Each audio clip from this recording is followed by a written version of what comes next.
क्योंकि महिंद्रा को पता है भाई इसमें से हम ना सारे फीचर्स रिमूव कर दें, फिर भी ये कार बिकनी है। के सामने क्रेटा भी खड़ी है, फॉर्च्यूनर भी इसके सामने फेल है। Hello everyone, welcome back to another video. I hope सब कुछ बढ़िया चल रहा हो आप सबकी जिंदगी में। ये कार ना भाई इतनी स्पेशल है ना, मतलब कि कोई बंदों के पास अगर आखिरी ऑप्शन हो ना कि भाई आपने टेस्ला लेनी है फिर स्कॉर्पियो लेनी है, वो ना ज्यादातर इस कार पर जाएंगे। मतलब कि जो इसका कल्ट फैन बेस है ना वो नेक्स्ट लेवल ही है। और आज की वीडियो में ना हम यही बात करेंगे कि भाई इतने टाइम से ये स्कॉर्पियो आ रही है और आज भी बंदे इस पर क्यों जाते हैं, ऐसा इसमें क्या क्या है। पॉजिटिव्स के साथ साथ ना नेगेटिव्स की भी बात करेंगे कि भाई स्कॉर्पियो क्लासिक में 2024 में आपको क्या क्या मिलता है और क्या क्या मिलना चाहिए जो कि नहीं मिलता है। सबसे पहले प्राइसिंग की बात करते हैं। भाई बहुत ही ज्यादा महंगी हो चुकी है। फीचर्स वगैरह ना महिंद्रा ने इतने रिमूव कर दिए ना, क्योंकि बहुत ही ज्यादा चला के इन्हें पता है पैसे कैसे कमाने हैं, तो ये भर के पैसे कमा रहे हैं। एक्स शोरूम ना 17.35 लाख रुपीस की पड़ती है, टॉप वेरिएंट है। और ये एक्स शोरूम बता रहा हूँ, ऑन रोड 20 से भी प्लस ये चल जाती है। इससे नीचे ना एस मॉडल आता है जो कि बेस, ये है टॉप वेरिएंट यानी कि S11। केवल 2 वेरिएंट्स में ही ये अब अवेलेबल है। तो जैसे मैंने आपको बताया भाई फीचर्स तो इसमें कुछ खास आपको मिलते नहीं। अभी हम वैसे इन डिटेल बात करेंगे। जो खास मिलते हैं ना वो है इसका ये इंजन जो कि है 2200 सीसी का। और ये देख रहे हो भाई हाइड्रोलिक स्टड इसमें आपको मिल जाते हैं। एन में ये मिसिंग है। वो ये कुछ चीजें तो ना इस कार में बहुत ही जबरदस्त हैं। जैसे इंजन 2200 सीसी का डीजल इंजन इसमें आपको मिलता है। केवल एक इंजन ऑप्शन ही मिलेगा, कोई पेट्रोल नहीं है।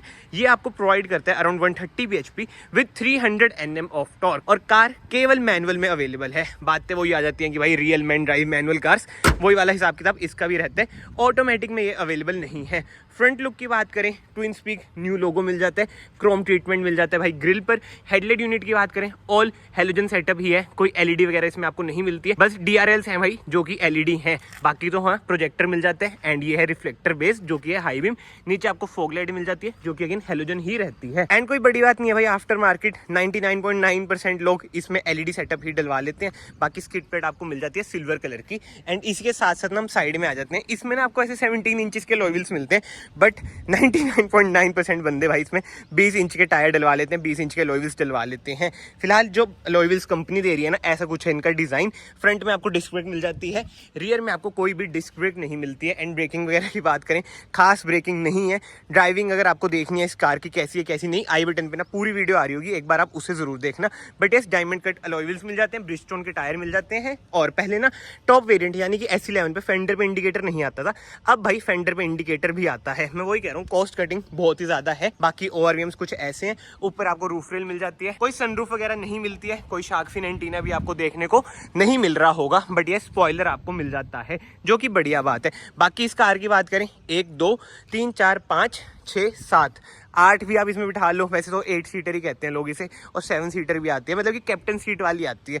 मुझे नहीं समझ आता भाई कंपनियां किस बेस पे 7 सीटर 8 सीटर बोल देती हैं, क्योंकि बंदे तो चलो ये तो वही डिबेटेबल टॉपिक हो जाता है। कोई बंदे भाई इस कार में 10 बंदे भी बिठा लेते हैं, वही सब बातें आ जाती हैं। बाकी ये सब चीजें छोड़ते हैं। रियर लुक की बात करें, ऐसी कुछ है भाई इसकी रियर लुक। एंड हाँ, लुक की वजह से ही भाई बंदे इस कार पे जाते हैं। एक बार ना अब इसकी रोड प्रेजेंस देख लो। एन तो भाई इसके सामने फेल है, फॉर्च्यूनर भी इसके सामने फेल है। जो इसकी रोड प्रेजेंस है ना यार वो बहुत ही ज्यादा खतरनाक है। बाकी 60 लीटर्स की ना इसकी फ्यूल टैंक कैपेसिटी है, डीजल आप इधर से भरेंगे। बाकी तो ऐसी कुछ है भाई इसकी टेल लाइट, हेलोजन ही सारा सेटअप है, हेलोजन इंडिकेटर मिल जाते हैं, नीचे आपको रिफ्लेक्टर मिल जाते हैं, 2 रिवर्स पार्किंग सेंसर मिल जाएंगे। कोई रिवर्स कैमरा भाई इसमें आपको देखने को नहीं मिलता है।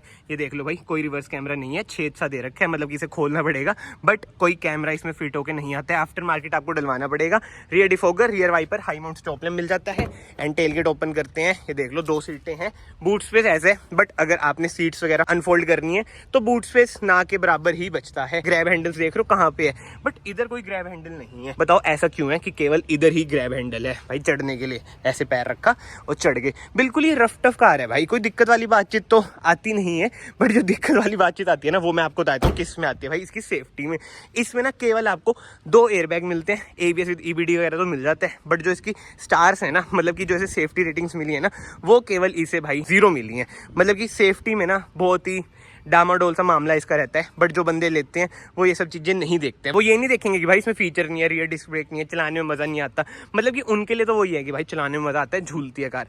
जो लोग देखते हैं ना वो देखते हैं भाई इसकी रोड प्रेजेंस, और ज्यादातर ना रूरल एरिया में फेमस है। अब ये देख लो भाई इसमें सिलेंडर लेके जा रहे हैं, समझ लो ऐसे रफ टफ काम ना इसमें करने में मजा आ जाता है। बाकी तो इसे हम बंद करते हैं एंड अब चलते हैं कार के अंदर।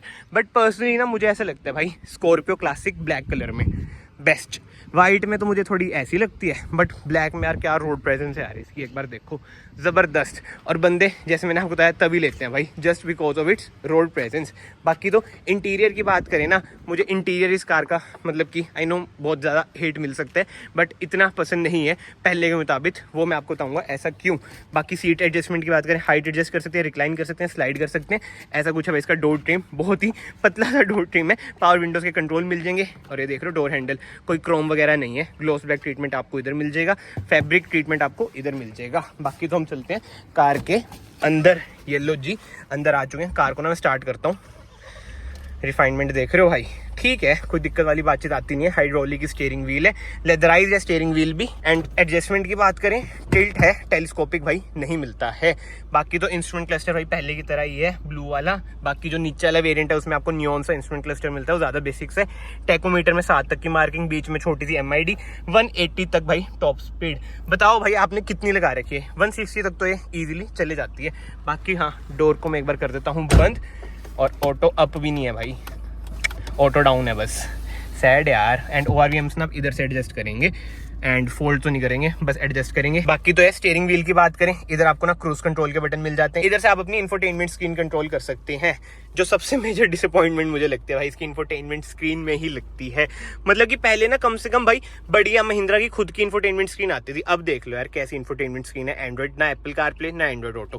पहली वाली में हमें एप्पल कारप्ले, एंड्रॉइड ऑटो वगैरह तो मिल जाता था और वो बोलती भी थी उसमें, बट इसमें भाई ऐसा कुछ भी नहीं है, बहुत ही बेसिक सी स्क्रीन कर दी है। क्योंकि महिंद्रा को पता है भाई इसमें से हम ना सारे फीचर्स रिमूव कर दें फिर भी ये कार बिकनी है, क्योंकि जो इसका कल्ट फैन बेस है ना वो बहुत ही ज्यादा तगड़ा है। बाकी तो इंडिकेटर ना हम इधर से बंद कर देते हैं, ऑटोमेटिक इसमें आपको AC मिल जाता है।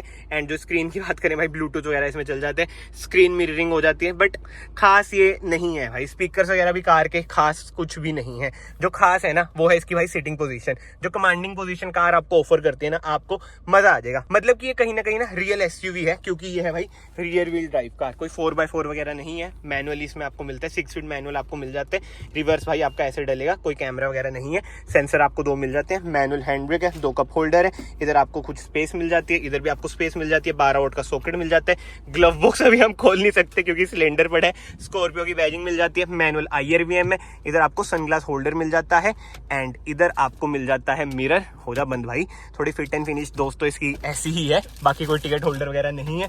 कैबिन लाइट देख लो भाई कैसी है क्या बोल लूँ यार 20 लाख में, चलो ठीक है, मतलब मैं इसके लिए नहीं कह रहा कि हैलोजन है, बट क्वालिटी जो है, बट ठीक है भाई, नो कमेंट्स, क्योंकि कार तो ये बिकनी ही है। एंड अब चलते हैं भाई पीछे, रियर से देखते हैं भाई कार कैसी है कैसी नहीं।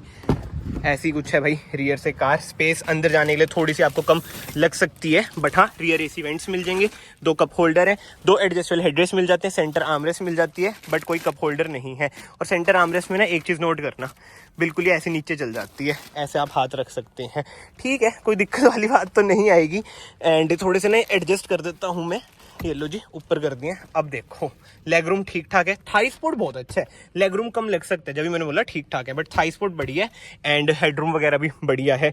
अभी थोड़ी for some kind of personal reason मैं शक्ल दिखाना नहीं चाहूँगा अपनी, क्योंकि कुछ हो रखा है, बट हाँ इधर आप अपना फ़ोन वगैरह रख सकते हैं, एंड इधर आप अपनी बोतल वगैरह रख सकते हैं। तो भाई ये सब कुछ इसमें आपको मिलता है। तो एक बात है भाई, ऑन रोड आपको 20 लाख तक तो देने पड़ेंगे इसमें, बट ऊपर से जो काम कराना पड़ेगा ना 2-3 लाख तो भाई कहीं भी नहीं गए, क्योंकि टॉप वेरिएंट लेके बिना वो काम कराना पड़ता ही है। खासकर स्पीकर्स, भाई इसके स्पीकर्स बहुत ही बेकार है, वो आप चेंज कराओगे। अलॉय व्हील्स वगैरह भी भाई अब ये लोगे तो चेंज कराओगे ही कराओगे। तभी ना मुझे कहीं ना कहीं लगता है भाई जो इसका बेस वेरिएंट है ना S, ज्यादातर लोग वो लेते हैं, उसमें आपको इधर पेंट वगैरह कराना पड़ जाता है, क्योंकि इधर सारा वही प्लास्टिक पार्ट्स वगैरह मिलते हैं, फैब्रिक पार्ट्स वगैरह मिलते हैं, जो महिंद्रा कहती है। बाकी तो कमेंट सेक्शन ओपन है, आप लोग बताओ भाई आप इसका कौन सा वेरिएंट लोगे, S या S11।